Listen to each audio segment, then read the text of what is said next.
آج مہنگائی اور بے روزگاری اور حالات کی تنگی کی وجہ سے اکثر لوگ پریشان ہیں۔ ان حالات میں ہم کیا کریں کہ ہمارے معاملات ٹھیک ہو جائیں؟ اور انہی حالات میں بہت سے لوگ یہ سوال پوچھتے ہیں کہ جب رزق کا وعدہ قرآن مجید میں اللہ تعالیٰ نے کیا ہے، ہر ایک سے بند پتھروں میں بھی رزق اللہ نے پہنچانے کا وعدہ کیا ہے، اگر بند پتھر میں کوئی کیڑا موجود ہے تو لوگ بھوکے کیوں مرتے ہیں؟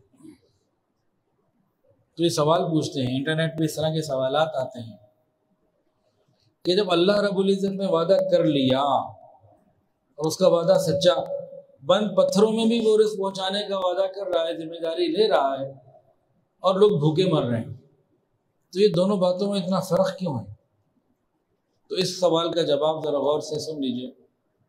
پہلی بات کہ جی یہ بات بالکل صحیح اور حقیقی ہے کہ اللہ رب العزت نے تمام کائنات میں جتنی مخلوقات ہیں سب کے رزق کا ذمہ لیا ہوا ہے، سب کا رزق اللہ رب العزت کے ذمے ہے۔ ہاں، کسی کو زیادہ دیتے ہیں، کسی کو کم۔ جن کو زیادہ دیتے ہیں وہ آزمائش میں ہیں، جن کو کم دیتے ہیں وہ بھی آزمائش میں ہیں۔ کس کو زیادہ دینے اور کس کو کم، یہ ان کا معاملہ، وہ اپنی حکمت سے بہتر سمجھتے ہیں کس کو کیا دینا ہے۔ وعدہ سب سے جب تک موت نہیں آ جاتی، موت آ جائے گی تو اگلے جہاں اگلے سلسلے شروع ہو جائیں گے۔ تو اللہ رب العزت سب کو پہنچاتے ہیں۔ اب اللہ تعالیٰ کی دین کو دیکھیے، جو بڑے حضرات ہیں نا جن کی عمر 60-70 سال ہے، میں نے اپنے والد صاحب سے بھی سنا، فرماتے ہیں کہ ایک زمانہ تھا، زیادہ پرانا نہیں، ہمارے دادا کا زمانہ، سینکڑوں سال پرانے کی بات نہیں کر رہا، کہ لاکھ یا جھوٹے کی زبان پہ ہوتا تھا، لاکھ کا لفظ یا لاکھ پنساری کی دکان پہ ملتی تھی۔ یہ ایک محاورہ مشہور تھا ہمارے معاشرے میں ایک زمانے میں۔ لاکھ کا مطلب 1 لاکھ، تو لاکھ یا جھوٹے کی زبان پہ ہوتا تھا، یعنی لکھپتی کوئی ہوتا تھا جو کہتے تھے نا میں لکھپتی ہوں، تو عام طور سے جھوٹے ہوتے تھے، ویسے ہی بات کرتے تھے۔ یا پھر لاکھ پنساری کی دکان پر ہوتی تھی۔ یہ کیا چیز ہے؟ آپ جائیں نا یہ جی پی او اور کوئی کتاب کو چیز بھیجنی ہو تو یہ کپڑے کا نا ایک تھیلا دیتے ہیں، اس کو سیل کرنے کے لیے جو چیز ہوتی ہے اس کو لاکھ کہتے ہیں۔ تو لاکھ 2 جگہ ملتی تھی، جھوٹے کی زبان پر یا پنساری کی دکان پر۔ اور آج اگر کوئی بندہ ایسا ہے جس کی لاکھ روپے ماہانہ تنخواہ ہے، ان میں سے کئی ایسے ہوں گے جو زکوٰۃ کے بھی مستحق ہوں گے، لاکھ روپے سے گزارے نہیں ہو رہا۔ تو آج لاکھ کی تو حیثیت ہی کوئی نہیں رہی۔ تو جتنے یہاں کاروباری لوگ بیٹھے ہیں، آج ان کی سیلز کتنی ہے؟ 10 سال پہلے کیا تھی، 20 سال پہلے کیا تھی، 40 سال پہلے کیا تھی؟ بزنس والیوم بڑھتا چلا جا رہا ہے، کم نہیں ہو رہا۔ لوگ کہتے ہیں جی زیادہ آبادی ہوگی تو وسائل کم ہو جائیں گے، یہ بے وقوف ہیں پرلے درجے کے۔ آبادی زیادہ ہوگی، ہاتھ کرنے والے، کام کرنے والے 2 ہاتھ، زیادہ آبادی ہوگی، کام کرنے والے 2 ہاتھ آئیں گے، دماغ ایک کام کرنے والا، سوچنے والا ذہن آئے گا۔ اور پھر آج سے کچھ عرصہ پہلے فصل سال میں 1 دفعہ دیتی تھی، فصل زمین جو ہے نا 1 دفعہ فصل آتی تھی سال میں۔ ایک صحابی تھے انس رضی اللہ تعالیٰ عنہ، ان کی باغات اور ان کی کھیتیں جو تھی ساتھ میں 1 سال میں 2 دفعہ فصل دیتی تھی۔ لوگ حیران ہوتے تھے، وہ عجیب کمال ہو گیا۔ اور آج اچھا ہاں، پہلے سال میں 1 مرتبہ اور تعداد کم، اب سال میں 2 3 بلکہ 4 مرتبہ تک زمین فصل دیتی ہے اور تعداد بھی زیادہ۔ آپ جا کے دیکھ لیجئے، جتنے بھی ٹرانسپورٹ گڈز ہیں ان لوگوں کے پاس جا کے پوچھے 20 سال پہلے تمہارے پاس کتنے ٹرک ہوتے تھے لوگوں کا سامان ادھر سے ادھر لے جانے کے لیے، آج کتنے؟ تو اللہ رب العزت کی طرف سے نعمتوں میں کمی نہیں ہوئی۔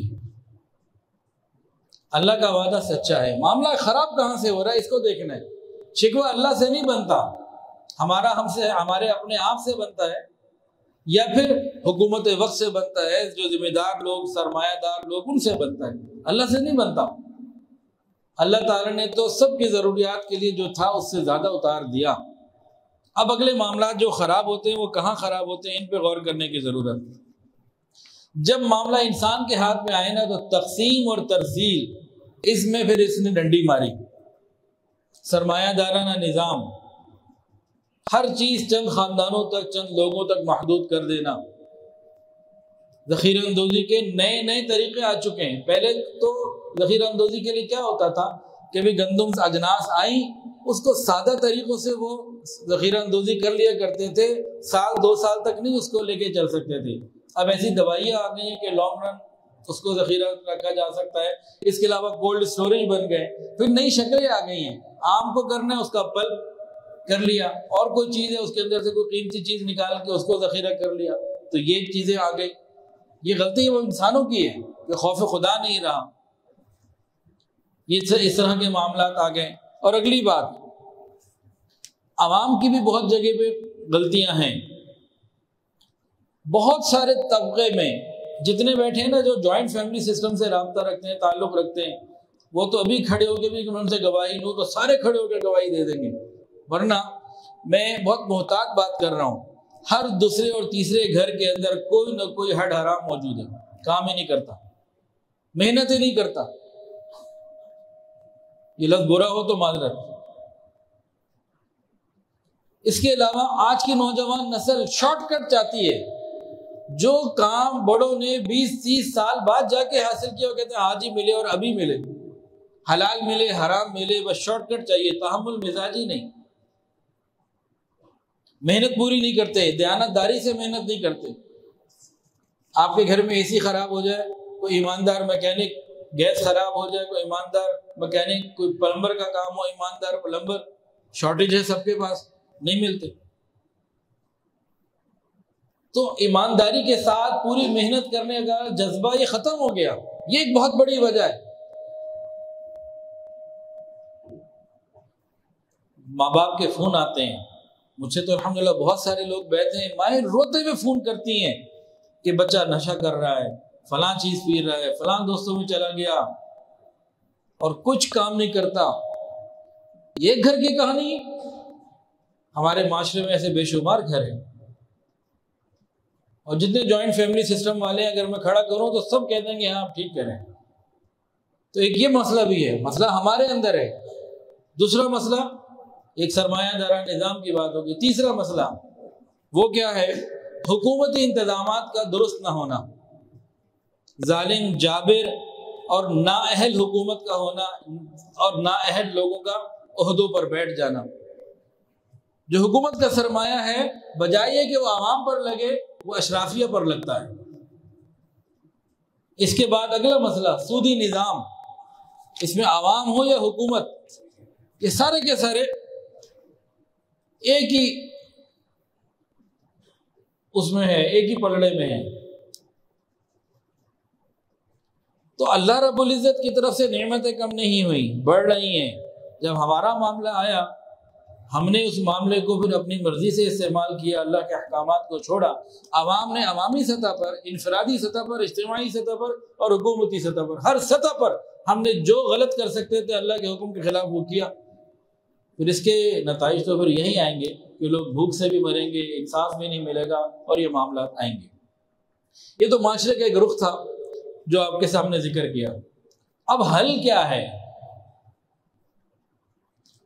ہم لوگ جہاں بیٹھتے ہیں نا، ایک دوسرے کی برائی، ایک دوسرے طبقے کی برائی، ایک دوسرے کام کی برائی لے کے بیٹھتے ہیں، حل کی طرف نہیں آتے۔ حل کیا ہے؟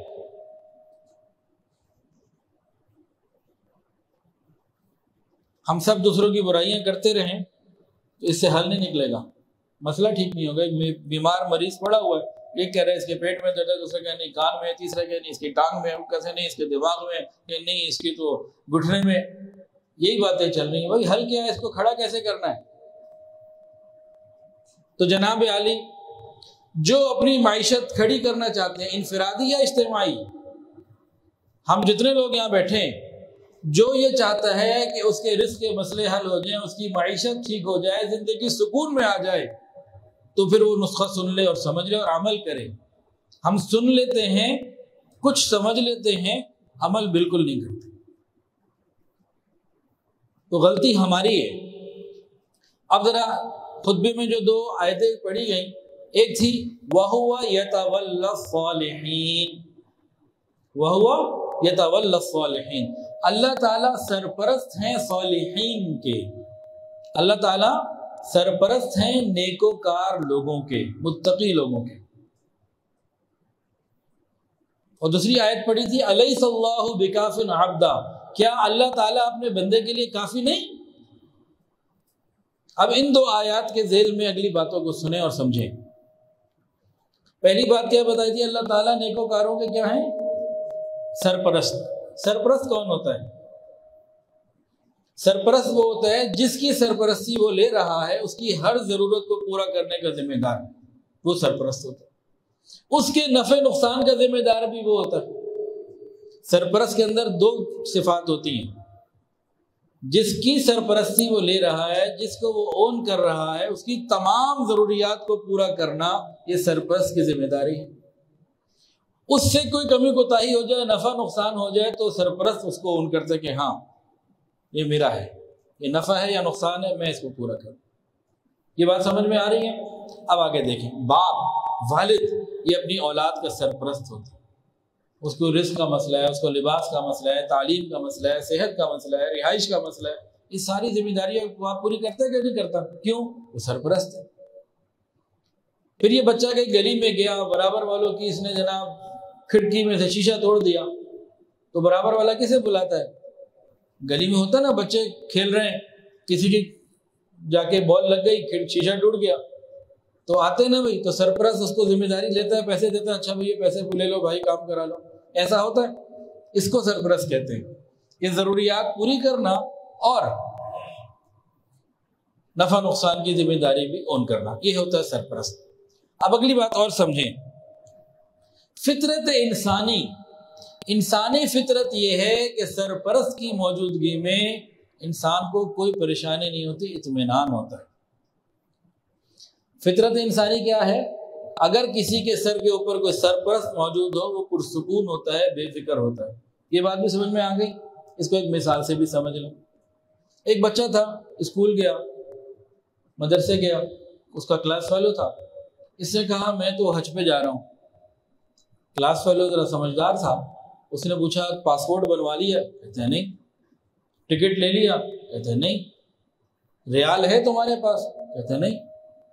بھائی مکہ مکرمہ مدینہ طیبہ میں ہوٹل کی ریزرویشن کروا لی؟ کہتے ہیں نہیں۔ حج کا طریقہ آتا ہے؟ کہتے ہیں نہیں، وہ بھی نہیں آتا۔ ہر بات کے سوال میں جواب میں یہ کہ نہیں نہیں۔ اب دوسرا بچہ حیران ہو کے پوچھتا ہے تم کیا کرو گے، کیسے جاؤ گے؟ اس نے ایک بات کی، میں اپنے ابو کے ساتھ جا رہا ہوں۔ اس ایک چھوٹے سے جملے میں سارے سوالوں کے جواب آ گئے۔ میں اپنے ابو کے ساتھ جا رہا ہوں، مجھے کس بات کی فکر، میرا سرپرست موجود۔ تو سرپرست کسے کہتے ہیں؟ جس سرپرست وہ ہوتا ہے جس کی سرپرستی کی وہ ذمہ داری لے رہا ہے، اس کی تمام ضروریات کو پورا کرنا اور اس کے نفع نقصان کی ذمہ داری لینا، یہ ہوتا ہے سرپرست۔ اب ذرا آیت دوبارہ سن لیجئے، یہ اس نیت سے سننی ہے کہ اب ہم نے صالحین میں آنا ہے۔ یہ شکوہ اب آج کے بعد بیان سننے کے بعد کسی نے کیا نا، اللہ یہ مجھے تنگی ہو رہی ہے، آپ نے دور نہیں کی، تو اپنے کان خود ہی پکڑ لیں، حجت پوری ہو جائے گی انشاءاللہ تعالی۔ اللہ تعالیٰ فرماتے ہیں وَهُوَ يَتَوَلَّى الصَّالِحِينَ، اللہ تعالیٰ سرپرست ہیں نیکوکاروں کے۔ کیا اس کا نتیجہ نکلا؟ میں اور آپ نیکوکار ہو جائیں، ہم نیکوکار ہو جائیں، اللہ سرپرست بن جائیں گے۔ ہم نیکوکار ہونا نہیں چاہتے، من مرضی کے مالک بنے پھرتے۔ بنی اسرائیل کو اللہ نے 40 سال من و سلوہ کھلایا، کیا امت محمدیہ صلی اللہ علیہ وآلہ وسلم کو نہیں کھلا سکتا؟ ہم من مرضی کے مالک بنے پھرتے ہیں، اللہ کی بات مانتے کہاں ہیں؟ اور جتنے بھی لوگ دین پر چلنے والے ہیں اپنی مرضی کے دین پہ چلتے ہیں، جو دین ان کو پسند آ گیا، دین کا جتنا حصہ انہیں پسند آ گیا اس پہ چل رہے ہیں، باقی چھوڑے۔ اللہ تعالیٰ سرپرستی لیتے ہیں صالحین کی، ہم صالحین میں شمار ہو جائیں، اللہ ہمارے سرپرست۔ پھر ہمیں کوئی پرواہ نہیں حکومت وقت نااہل ہے یا جابر، سرمایہ عوام پر لگ رہا ہے یا اشرافیہ پر، اللہ ہمارے سرپرست ہوں گے، ہمارے کام ہوں گے۔ فرعون سے زیادہ ظالم تو ہماری حکومت نہیں ہو سکتی. موسیٰ علیہ السلام کو اللہ نے فرعون کے محل میں پالا.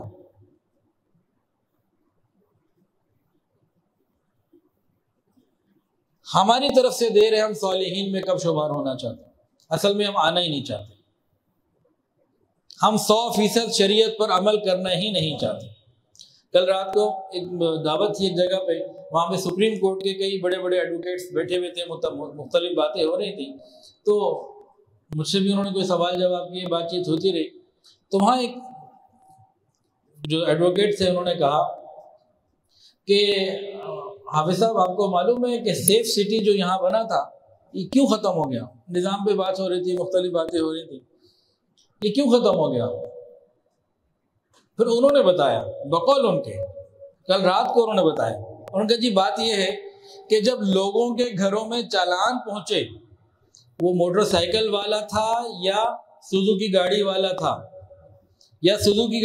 تھا، یا آگے بڑھ کے V8 والا تھا، لینڈ کروزر والا تھا، BMW والا تھا، کوئی بھی تھا، جب گھروں میں تصاویر کے ساتھ چالان پہنچے تو لڑائی شروع ہو گئی. ساتھ کون بیٹھی ہے؟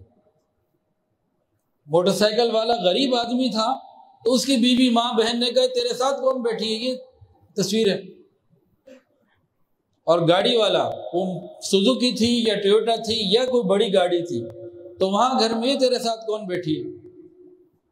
کہتے ہیں نیچے سے لے کے اوپر تک جب بڑے بڑے افسران اور ان کی شکایتیں آئیں تو اس کو بند کروا دیا. یہ انہوں نے ایک بات بتائی. ہماری تنہائیاں کیا ہیں؟ پہلے لوگ پریشان ہوتے تھے، رب کے در پر آتے تھے. اب ہم پریشان ہوتے ہیں، یوٹیوب سوشل میڈیا کھول کے بیٹھ جاتے، پریشانی دور ہو رہی ہے. سبحان اللہ، اللہ کی نافرمانی کر کے.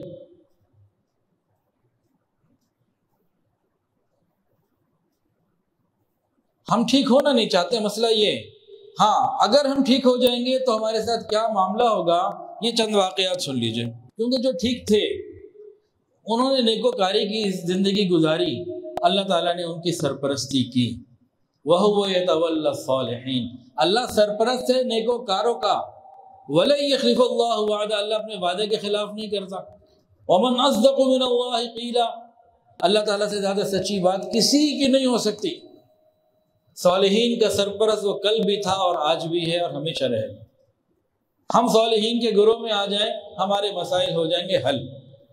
اب جو صالحین کے گروہ کے لوگ تھے ان کی چند باتیں ذرا سن لیجئے. حضرت مریم رضی اللہ تعالی عنہ اللہ کی نیک بندی تھی. حضرت زکریا علیہ السلام کی کفالت میں تھی. حضرت زکریا علیہ السلام دعوت کے لیے کہیں گئے ہوئے تھے، دین کی دعوت کے لیے، تو لیٹ ہو گئے. تو واپسی پہ خیال آیا اوہو مریم تو بھوکی ہوگی، آج تو کوئی چیز نہیں.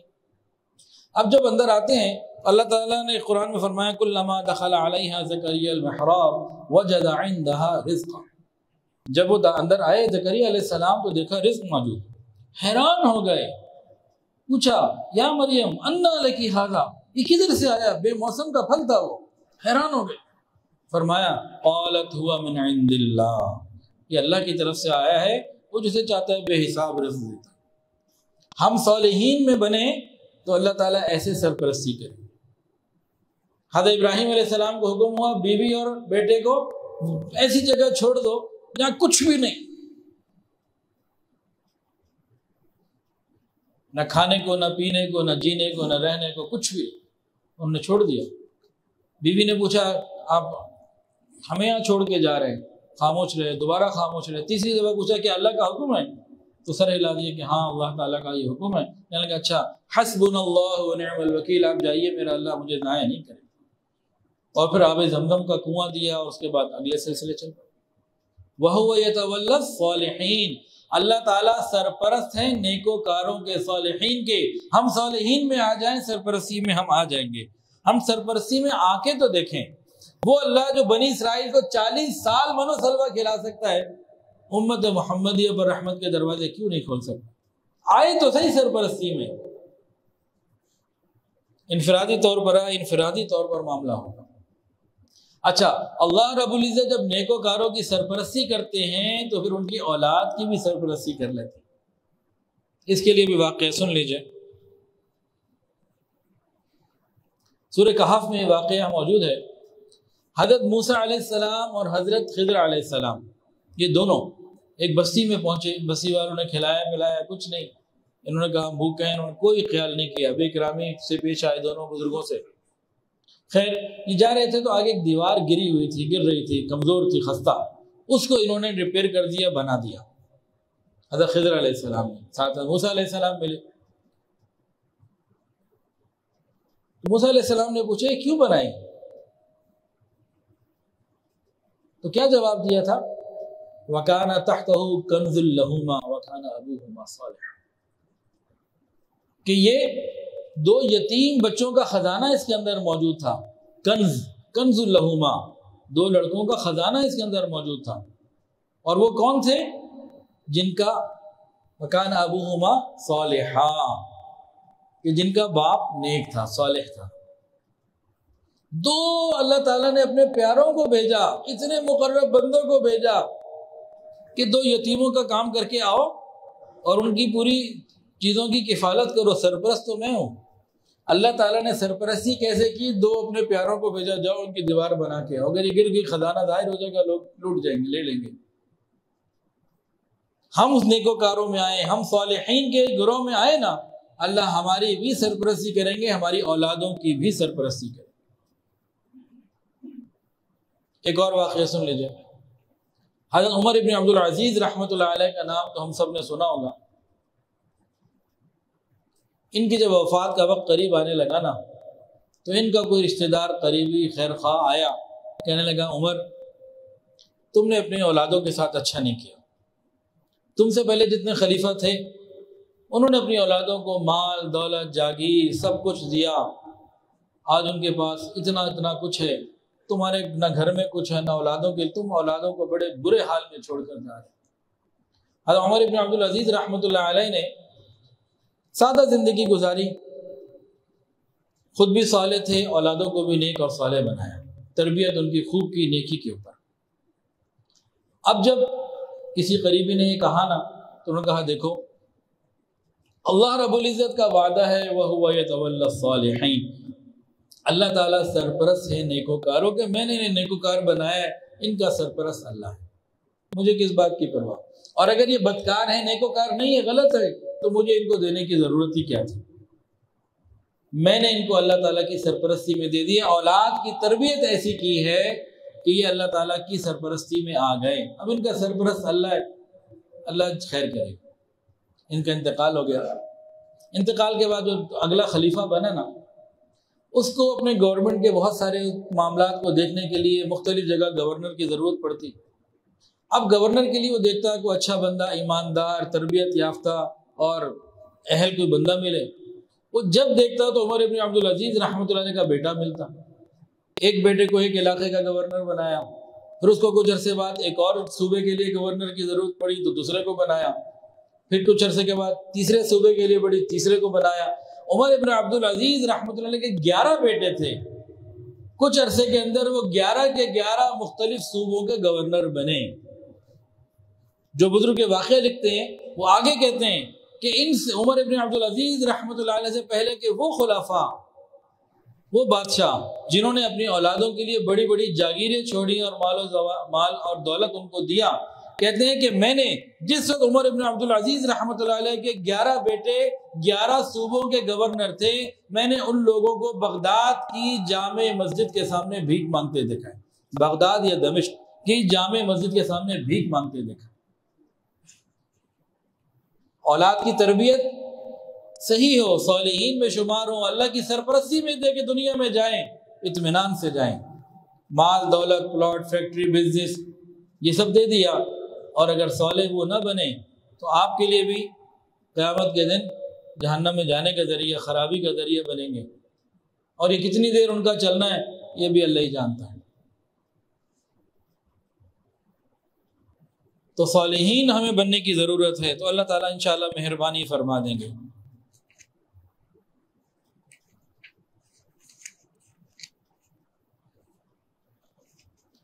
جب انسان اللہ تعالیٰ کی سرپرستی پر آ جاتا ہے نا, پھر اللہ تعالیٰ بعض مرتبہ انتقام بھی لے لیتے ہیں. اس کے جو زیر کفالت بندہ ہے نا, جس کی سرپرستی ہے اس کے دشمنوں سے انتقام بھی بعض دفعہ لے لیتے ہیں۔ قدم قدم پر اللہ تعالیٰ کی مدد ان کے ساتھ رہتی ہے جو صالحین ہوتے ہیں۔ رابعہ بصریہ اللہ کی نیک بندی، ان کے گھر میں رات کو کوئی چور آیا، دیکھا اور تو کچھ نہیں، ایک چادر نظر آئی، چادر لی بھاگا، وہ ابھی نکلنے لگا تھا، آنکھوں کے آگے اندھیرا چھا گیا، وہ ڈر گیا، پریشان ہو گیا، چادر وہیں چھوڑی اور پھر آگے کہیں نکلا باہر، تو ایک غیب سے آواز آئی کہ ایک دوست تو سو رہا تھا لیکن دوسرا تو جاگ رہا تھا۔ کیا ہوا اگر ایک دوست سو رہا تھا لیکن دوسرا تو جاگ رہا تھا؟ اسی طرح قرآن مجید کی ایک اور آیت ہے، جو دین کا کام کرنے والے، دین پر چلنے والے، دین کی محنت کرنے والے لوگ ہیں، قرآن مجید میں ان کے لیے بھی اللہ تعالیٰ نے فرمایا، کیا فرمایا؟ یا ایھا الذین آمنوا ان تنصروا اللہ ینصرکم ویثبت اقدامکم، اے ایمان والو اگر تم اللہ کے دین کی مدد کرو گے، اللہ تمہاری مدد کرے گا، تمہارے قدموں کو جما دے گا۔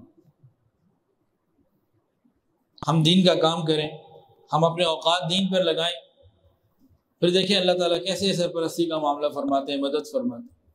ہم اللہ کے کام کریں، اللہ ہمارے کام کریں گے انشاءاللہ۔ عرب کا ایک واقعہ ہے، عرب کی کتابوں میں ایک واقعہ لکھا ہے کہ جمعے کا دن تھا، ایک شخص کی عادت تھی پابندی سے جمعہ پڑھنے جاتا تھا۔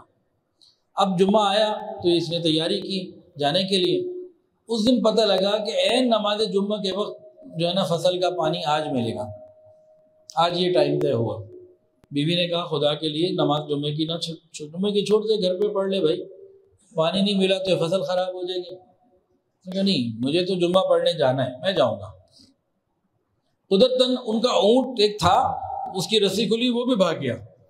اب بیوی تو چیخی کہ فوراً اس کو تلاش کرنے جاؤ، اگر تم جمعے کے لیے چلے گئے کہیں دور نکل گیا، دور چلا گیا، پھر ہاتھ میں آنے والا نہیں، ابھی کرو۔ عقل مندی کا تقاضا بھی یہی ہے کہ بھائی فوری طور پر دیکھو، قریب ہوگا، دور نکل گیا تو پھر اور مشکل ہوگی۔ میں کہا بھائی میں تو جا رہا ہوں نماز جمعہ کے لیے، واپس آؤں گا پھر دیکھتے ہیں کیا کرنا۔ یہ جناب نماز جمعہ کے لیے چلے گئے، واپس آیا تو دیکھا کہ اس کے کھیتوں میں پانی پورا بھرا ہوا۔ بڑا حیران، میرے کھیت میں پانی کس نے ڈال دیا ابھی؟ تو برابر والا جو کھیت کا مالک تھا اس کو، ارے بھائی تم کدھر سے؟ تمہارا اور ہمارے درمیان میں جو ایک وال تھا، دیوار تھی پانی کو روکنے والا، وہ کھلا ہوا تھا، میں اپنے کھیت کو پانی دیے جا رہا ہوں، بھر ہی نہیں رہا۔ وہ پتہ لگا ساتھ تمہارا بھی بھر گیا، میرا بھی بھر گیا۔ ابھی گھر آیا تو دیکھا اونٹ بھی بندھا ہوا تھا۔ اب بیوی سے پوچھا اونٹ کدھر سے آیا؟ اس نے کہا کہ تم تو چلے گئے تھے نماز کے لیے، لیکن جو ہمارے کھیتوں کے کتے تھے انہوں نے کہیں اونٹ کو دیکھا ہوگا، اونٹ کو جو ہے نا وہ ہنکا کے لے آئے، جب ادھر آئے میں نے باندھ دیا۔ ہم اللہ کے کاموں میں تو لگیں، ہماری کیا حالت ہے؟ نماز پڑھنا مشکل، 5 وقت کی نماز پابندی سے نہیں پڑھتے باجماعت، نگاہوں کی حفاظت کرنا مصیبت بن گیا، غیر محرم کو دیکھے بغیر گزارا نہیں، کہو میوزک چھوڑ دو، موسیقی چھوڑ دو، اس کے بغیر گزارا نہیں۔ تو جو ہماری غلطیاں ہم ان کو دور کریں، ہم کیسے ٹھیک ہوں گے؟ سچی توبہ کے ساتھ اللہ کے در پر آ جائیں۔ تو صالحین میں شمار ہونے کا طریقہ سمجھ لیجئے، کیا سچی توبہ کر کے سارے گناہوں کو ہم اللہ تعالیٰ سے معاف کروائیں اور اگلی زندگی اللہ کے حکم اور نبی علیہ السلام کے طریقے کے مطابق گزاریں، اللہ تعالیٰ ہمارے سرپرست بن جائیں گے۔ حالات کچھ بھی ہوں، ڈالر 200 کا ہو، 300 کا ہو، 500 کا ہو، کہیں ہو، باقی کوئی چیز کتنے کی بھی ہو جائے، اللہ ہمیں پہنچائیں گے۔ ہم اللہ کی سرپرستی میں آ جائیں، اللہ تعالیٰ ہمارے سرپرست بن جائیں، وَهُوَ يَتَوَلَّى الصَّالِحِينَ۔ یاد رکھیے، گناہ گاروں کا وہ رب ہے، سرپرست نہیں۔ رب تو ہم سب کا ہے، وہ گناہ گاروں کا وہ رب ہے اور نیکوکاروں کا وہ سرپرست ہے۔ تو ہم اگر اللہ تعالیٰ کی سرپرستی میں آنا چاہتے ہیں، پھر ہمیں نیکوکاری کا راستہ اختیار کرنا ہوگا۔ پھر اللہ تعالیٰ فرماتے ہیں الیس اللہ بکاف عبدہ، اللہ پوچھتے ہیں میرے بندوں کیا میں تمہارے لیے کافی نہیں؟ جواب دیں اللہ ہمارے لیے کافی ہے، لیکن اللہ تعالیٰ سے لینے کا جو طریقہ اور رنگ اور ڈھنگ ہے ہمیں اس کو اپنانا ہے، پھر بات بنے گی۔ اللہ تعالیٰ تو ہمارے لیے کافی ہے، تو ہم اللہ تعالیٰ سے مانگیں یا اللہ جو وقت گزر گیا، اب آگے کی زندگی اللہ ہم آپ کے حکم پر گزارنے کا ارادہ کرتے، ہماری سرپرستی فرما لیجیے، ہمارے لیے آسانیاں پیدا فرما دیجیے مستقل مزاجی کے ساتھ۔ اور اس کے لیے کیا کرنا ہوگا؟ نیکوکار بننے کے لیے ہمیں علماء کرام کی، اللہ والوں کی مستقل بنیادوں پر صحبت کی ضرورت ہے، آنا جانا، اپنی اولادوں کی نیکی اور تقوی کے اوپر تربیت کے حوالے سے پلاننگ مستقل کرنا ہوگا، قرآن مجید سیکھنا ہوگا۔ کل ایک بچہ میرے پاس آیا، بچے سے مراد اپنے باپ کا بچہ، وہ 32-33 سال کا ہے، خود اس کے بچے ہیں، ان کے باپ 61 سال کے ہیں اور بہت بیمار ہیں۔ کہنے لگے کہ میرے ابا کو قرآن نہیں آتا، آپ مہربانی کریں، گھر میرے تشریف لائیں، میرے والد صاحب کو قرآن کہ قرآن آپ تو پڑھ لیں۔ ان کی زندگی کتنی باقی اللہ جانتا ہے، بالکل آخری حالات اور لمحات ہیں۔ تو اس مجمع میں اگر کوئی ہے جسے قرآن نہیں آتا تو ابھی سیکھ لے۔ ہم میں سے بہت سے کو قرآن نہیں آتا ہوگا، دعائے قنوت وہ بھی نہیں آتی ہوگی، نماز جنازہ وہ بھی نہیں آتی ہوگی۔ ہم کس بات کے اوپر یہ کہتے ہیں کہ اللہ تعالیٰ کی طرف سے ہمارے لیے رحمتیں نہیں ہو رہی؟ قرآن کی آیت ہے والمؤمنون والمؤمنات بعضهم اولیاء بعض، آگے اللہ نے 5 کام بتائے ہیں، یأمرون بالمعروف وینہون عن المنکر، جو لوگ نیکی کا حکم کرتے ہیں، گناہوں سے روکتے ہیں۔ ہم گناہوں سے کسی کو کیا روکنا، خود نہیں روکتے، جو لوگ نیکی کا حکم کرتے ہیں، برائی سے روکتے ہیں، وَيُقِيمُونَ الصَّلَاةَ، نماز پوری ادا کرتے ہیں اہتمام کے ساتھ، اور زکوٰۃ ادا کرتے ہیں، اور اللہ اس کے رسول کی باتوں کو مانتے ہیں پورا۔ جو یہ 5 کام کرتے ہیں، آگے اللہ کا وعدہ ہے اولئک سیرحمہم اللہ، ان کے اوپر پھر اللہ کی رحمت آتی ہے، پھر اللہ ایسے لوگوں کے سرپرست بنتے ہیں۔ نماز کے واجبات کیا ہیں؟ اور نمازی تو چلو ایک الگ معاملہ، حجاج جو حج پر جاتے ہیں، وہاں منی میں، مزدلفہ میں، عرفات میں، مکہ مدینے میں، ان سے پوچھ لو حج کا طریقہ آتا ہے؟ تھوڑوں کو ہی آتا ہے، اکثر کو نہیں آتا، اور جن کو بھی آتا ہے ان میں سے پورا کن کو آتا ہے کوئی نہیں پتا۔ ان سے پوچھ لو دین کے جو مزید احکامات ہیں، تفصیلات ہیں، کچھ چیزوں کو پتہ ہے، کچھ بھی۔ تو وَهُوَ يَتَوَلَّى الصَّالِحِينَ، ہم یہ چاہتے ہیں اگر کہ اللہ تعالیٰ ہمارے سرپرست بن جائیں، ہمیں اپنی زندگی کو اللہ اور اس کے رسول کے مطابق لانا ہوگا، ڈھالنا ہوگا۔ یہ کام اگر ہم نے کر لیا تو اللہ تعالیٰ ہماری دنیا اور آخرت کی ہر ضرورت کے لیے کافی ہو جائیں گے، ہماری نسلوں کی ضرورت کے لیے کافی ہو جائیں گے۔ ہمت ہمیں کرنی ہے، آگے ہمیں بڑھنا ہے، نا امیدی کوئی نہیں۔ اور جب رب کا در چھوڑ دیں گے پھر آگے نا امیدی ہی نا امیدی ہے۔ جیسے پاکستان سے باہر جانے والوں، کل ایک میسج آیا ایک بچی کا، میں تو اس کو وہیں پہ ڈانٹ دیا واٹس ایپ پر ہی کہ جی میرے بھائی نے پاکستان سے باہر جانا ہے، ہم نے اپنا گھر بیچ کے کرائے پر آ گئے۔ ان کا خدا کا خوف کرو، اس سے زیادہ ظلم تمہارا بھائی اپنی ماں کے ساتھ کیا کر سکتا ہے؟ گھر بکوا دیا، اب اپنے ذاتی گھر سے کرائے کے گھر پر آ گئے کہ یہ باہر جا کے کچھ کما کے ڈالر بھیجیں گے۔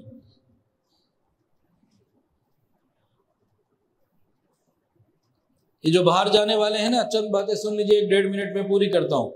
یہ باہر کا کوئی ملک ہمیں اون نہیں کرتا، ہم ایک فرسٹ کلاس کنٹری میں 3rd کلاس سٹیزن بن کے رہتے ہیں، اپنے ملک میں فرسٹ کلاس سٹیزن بن کے نہیں رہنا چاہتے۔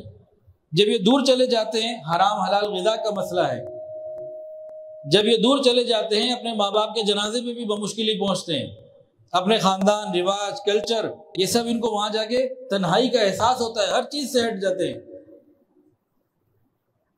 اور کچھ لوگ کہتے ہیں جی یہ باہر جائیں گے تو ریمیٹنس آئے گی، ڈالر آئیں گے، جی بہت محدود، جتنا کمائے گا زیادہ وہاں خرچ کرے گا، اور جو تھوڑا بہت بھیجے گا زیادہ سے زیادہ ماں باپ کی زندگی تک، وہ بھی خوش نصیب ہوگا جو ماں باپ کو بھیجتا رہے۔ ماں باپ کے بعد بہن بھائیوں کو کوئی نہیں بھیجتا، جن کے گئے میں پوچھ لیں۔ اور تیسری چوتھی نسل میں کلمہ پڑھنے والا نہیں ہوگا الا ماشاء اللہ، انہی کے رنگ میں رنگی جاتی ہے اولادیں۔ جتنے آج سے پہلے پاکستان سے باہر گئے ہوئے 30-40 سال پہلے، ذرا ان کو دیکھ لیجئے، ان کا ڈیٹا لے لیجئے، کوئی واپس نہیں آنا چاہتا الا ماشاء اللہ۔ پھر ان کی اولادوں میں دیکھ لیجئے، جس کو گئے ہوئے 40 سال ہو چکے ہیں، اس کے گھر میں اگر 15 آدمی ہیں تو 2-3 تو دین سے دور ہو چکے ہیں۔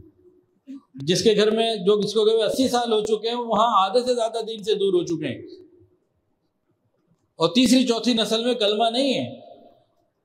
اور جتنی محنت وہاں جا کے کرتے ہیں، جتنی ایمانداری کے ساتھ، جتنی تندہی کے ساتھ، اتنی محنت یہاں کر لیں تو یہاں بھی گزارا چل جائے۔ یہاں تو ہم ہر وقت شارٹ کٹ اور کوئی نہ کوئی برا راستہ تلاش کرنے کی کوشش میں ہوتے ہیں، وہاں جا کے بندے بن جاتے ہیں۔ پھر کہتے ہیں جی وہاں جھوٹ نہیں ہے، وہاں دھوکہ نہیں ہے، کئی اور چیزیں نہیں ہیں، وہاں مسائل نہیں ہیں۔ جناب، مسائل دنیا کے ہر جگہ پر ہیں، پرابلم سیٹ کا ڈفرینس ہو سکتا ہے کہ یہاں کے مسائل اور ہیں، وہاں کے مسائل اور ہیں۔ ہر کلچر، ہر علاقے کے اپنے اپنے مسائل ہیں۔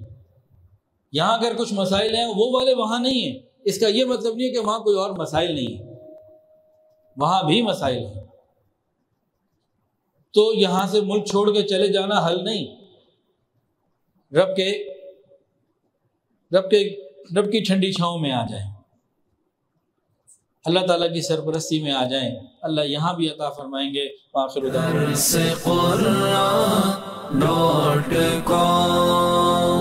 www.darsequran.com